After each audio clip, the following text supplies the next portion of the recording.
C'est le nouvel outsider des municipales à 7.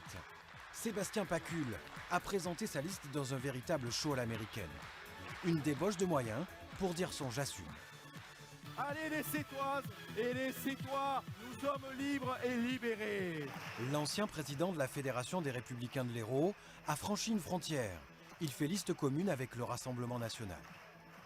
Ça fonctionne très bien puisque la dernière fois nous accueillons Robert Ménard. La salle contenait à peu près 450 personnes. Là je vois qu'elle se remplit de plus en plus.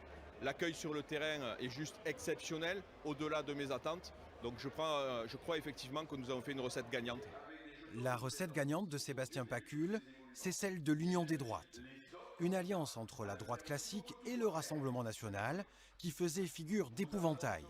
Jusqu'à l'élection de Robert Ménard à Béziers, devenu l'égérie de ce mouvement politique.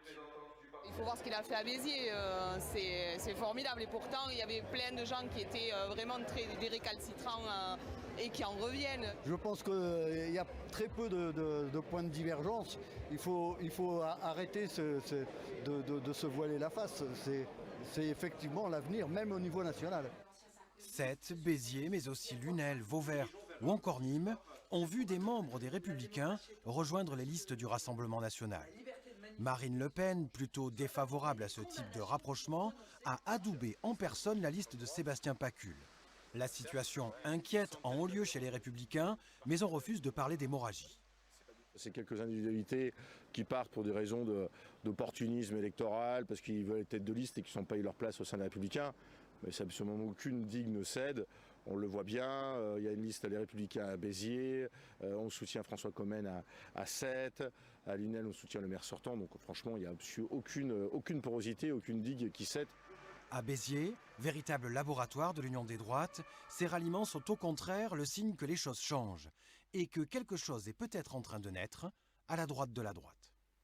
Le peuple de droite, et j'allais dire le peuple tout court, a besoin qu'on se débarrasse de ces partis, pour dire les choses encore plus brutalement, et qu'on s'unisse au-delà des appareils partisans et des choix partisans des uns et des autres. On est en train de le réussir à Béziers, ça fait déjà 6 ans, un peu partout dans le sud de la France. Et plus loin encore. Il y a des signes qui ne trompent pas. Louis Alliot, qui accueille d'anciens républicains sur sa liste, a fait disparaître la flamme du Rassemblement national de toutes ses affiches.